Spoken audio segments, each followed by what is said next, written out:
ආයිබෝවන් දරුවනේ අපි බලමු චිප්ස් අවිවන කොට කලිසමක පිටිපස සාක්කුව කොහොමද මහන්නේ කියලා.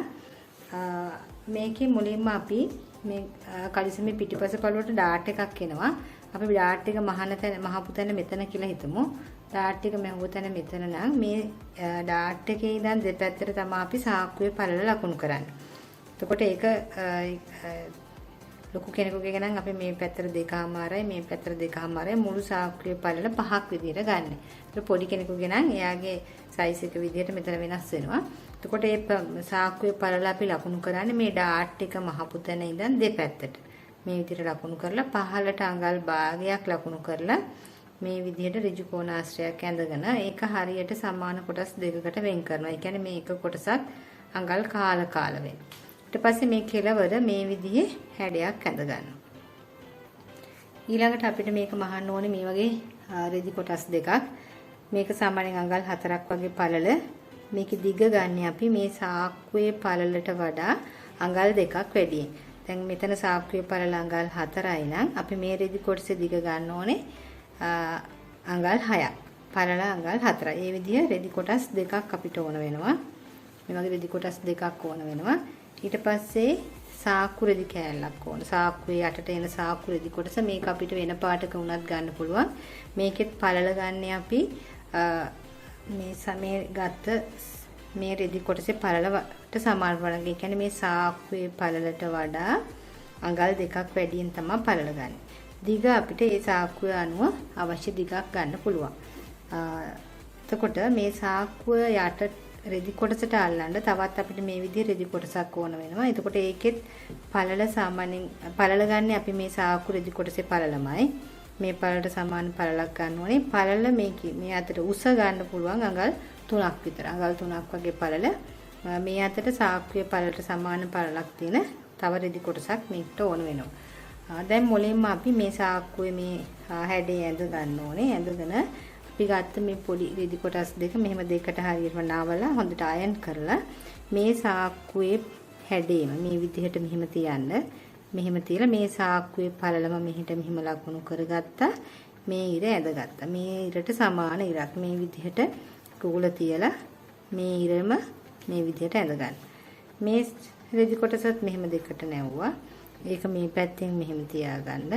තියාගෙන ඒකෙත් මේ පළලම ලකුණු කරලා මේ පැත්තෙන් මෙහෙම රුගුල තියලා මේ සාක්කුවේ මෙතනින් අපි ඇඳ ඉරට සමාන ඉරක් මේ පැත්තෙන් ඇඳ ගන්න. එතකොට අපිට යටින් ඇඳලා තිබ්බ එකට සමාන ඉරි කොටසක් තමයි මේකේ දැන් මේ ඇඳලා තියෙන්නේ.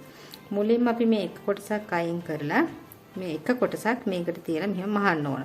දැන් මෙහෙම තිබ්බා. මෙතන මහන්නේ අපි මෙතන ඉඳලා මෙතෙන්ද විතරයි මහන්නේ. මෙතන ඉඳලා මෙතෙන්ද මහගෙන යනවා. මම මේක ඔයාලට පැහැදිලිව පේන්න ඕන නිසා වෙන පාටක නූලකින් මහන්නම්.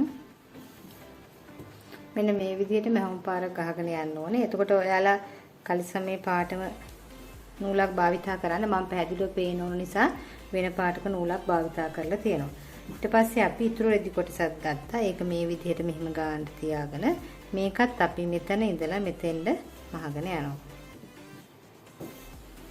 දැන් අපි මෙතන ඉඳලා මෙතෙන්ද මහලා තියෙන්නේ. මෙතන ඉඳලා මෙතෙන්ටත් මහලා තියෙන්නේ. ඊට පස්සේ අපි මේක මෙහෙම හරවලා අපි අර මුලින් ඇඳ රෙදි කොටස ඇතුලෙන් මේ විදිහට හරවලා මේ ඉර දිගේ කපා ගන්නවා. මුලින්ම අපි මේක මේ විදිහට දෙකට නවලා පොඩි කට් එකක් දාගන්න. ඊට පස්සේ මේක දෙපැත්තට හරවගෙන මේ ඉර දිගේ මෙතෙන්ද කැපුවා. මෙතනින් මේ පැත්තට ඊට පස්සේ මේකත් මෙතනින් මේ පැත්තට කැපුවා. ආයෙත්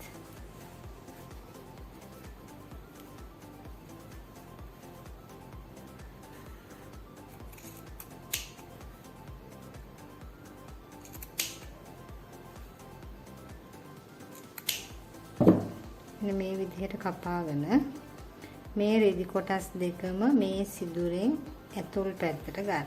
මේ විදිහට මේ පැත්තට ගන්න. මේ දෙකම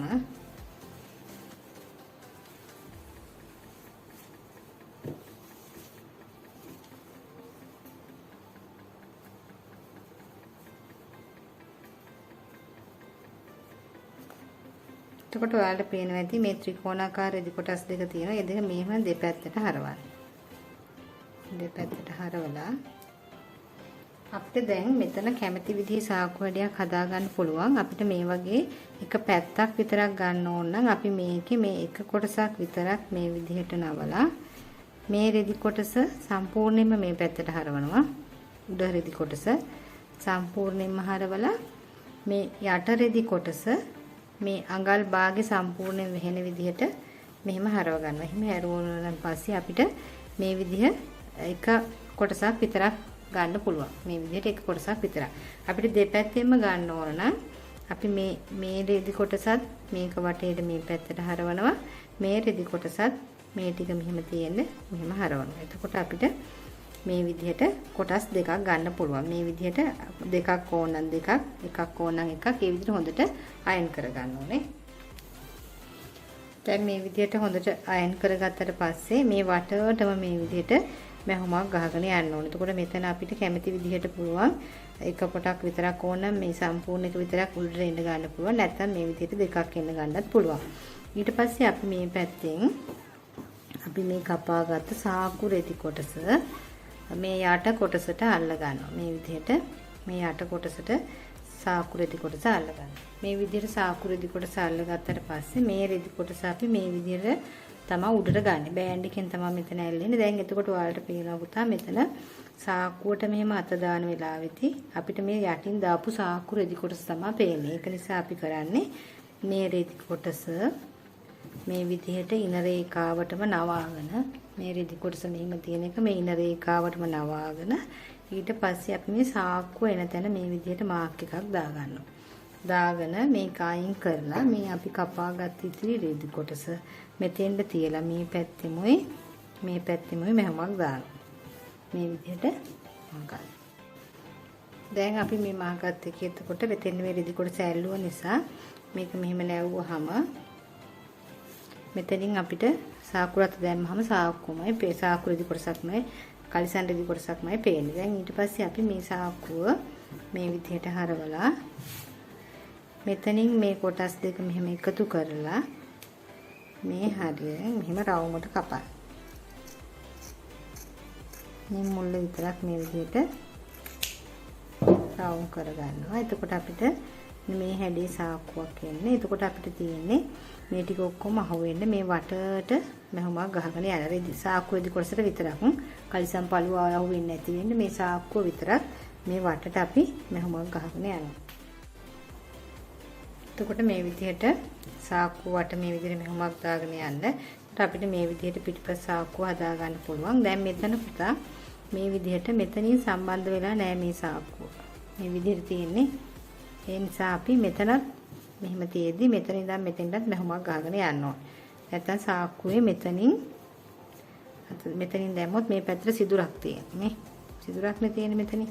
ඒක නිසා මෙතනින් අපි නැවත මැහුමක් ගහගෙන යන්න ඕනේ. එතකොට අපිට පිටිපස්ස සාක්කුව මේ විදිහට මහ ගන්න පුළුවන්. මේක මහනකොට ඕගොල්ලෝ රෙද් දෙපාට නූලක් භාවිතා කරන්න. මම ඔයාලට පැහැදිලිව පේන ඕන නිසා තමයි වෙනින් පාටක නූලක් භාවිතා කරේ. ওই විදිහට තමයි අපි කලිසමේ පිටිපස්ස සාක්කුව මහ ගන්න.